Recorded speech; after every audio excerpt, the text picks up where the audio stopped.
All right, we're going to continue lesson 3.2 here. We're going to talk about compound interest.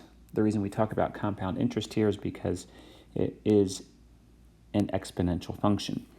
So if you don't know what compound interest is, you can read this first line. Compound interest is interest that is applied to a principal amount, which is the same as simple interest. But then in the next time period, the interest is applied to the original amount or to the principal plus the interest gained before. So you basically your principal keeps increasing after each time period.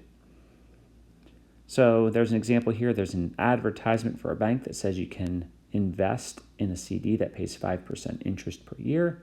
If you were to invest $1,000 in that CD for 3 years, how much would you have when the 3-year period is up?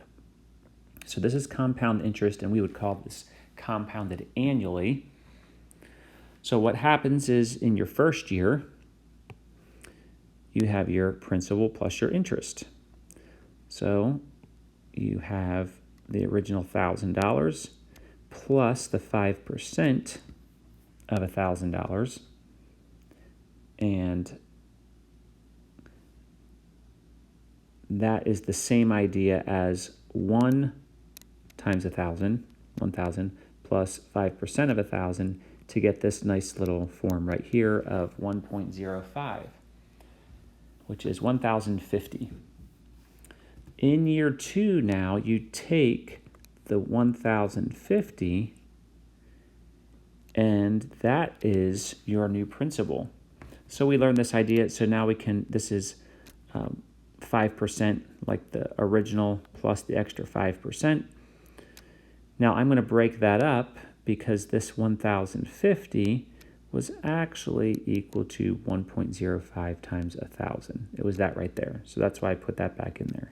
So I changed back to that little bit more complicated form, but the reason we did that was because now we see we actually have 1.05 times 1.05 times 1,000, so 1.50 squared times 1,000, which is $1,102.50. So that would go in as our principal then.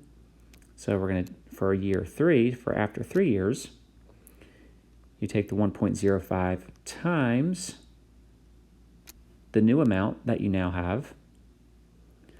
But what did that new amount equal? That new amount, instead of writing it in this form, we know it's equal to this. So instead of writing it in this form, I'm writing it in this form, which then we see, oh, I got the 1.05 cubed, which is $1,157.62.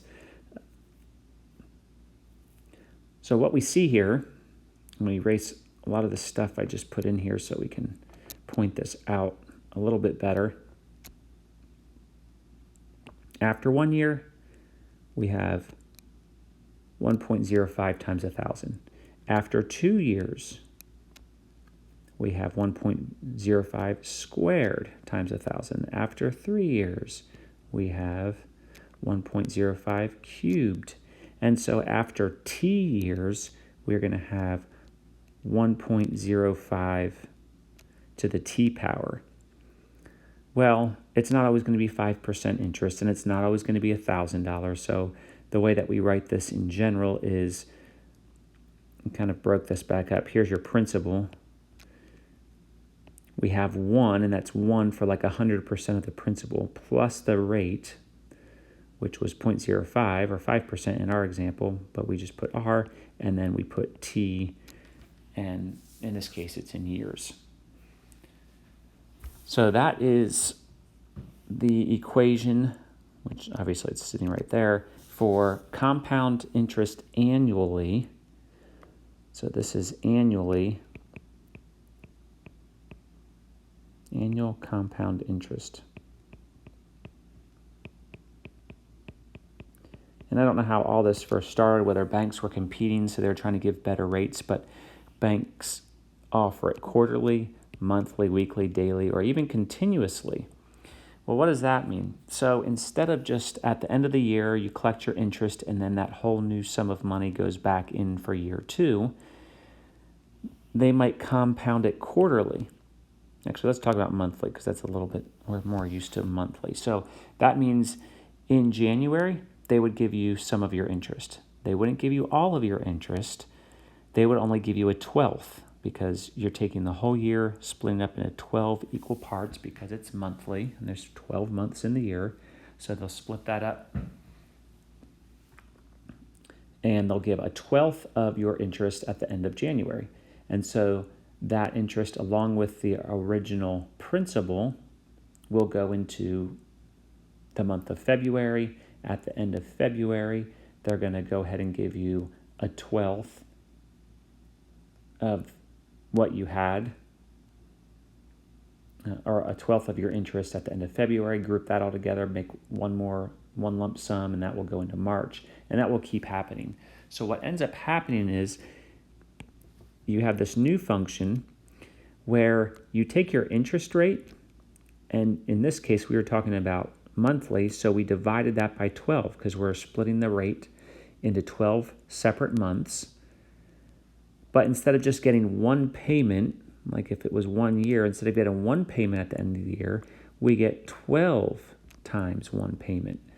And so this formula here for compound interest, compounded n times per year. So it's written here, if interest is compounded n times per year, the amount after 2 years would be this. So it's basically the same as this one, but we divide our rate by the number of payments, but then we get more payments per year, so you do n times the number of years. So we have an example here. Compare a 12-year investment of $2,000 in a 4.3 interest rate compounded annually and then compounded daily. We'll just do this down here. So part A, we want to compound annually. That was actually our first formula. Dragging this down so you can see it, this formula up here. So we would write A of 12, because we're looking at 12 years, equals the principal, which was 2,000. Again, I'm just plugging it into this equation, times 1 plus, this is the rate, so 0.043 to the 12th power, because it's 12 years. So I'm going to go ahead and put that in the calculator. We have 2,000 times, this is 1.043, so times 1.043 to the 12th power. And so after 12 years, that 2,000 would grow to $3,314.68. All right, part B. This time it's compounded daily, so we have to know that there are 365 days in a year. So our equation, we're going to use this equation here. The amount after 12 years will equal the principal.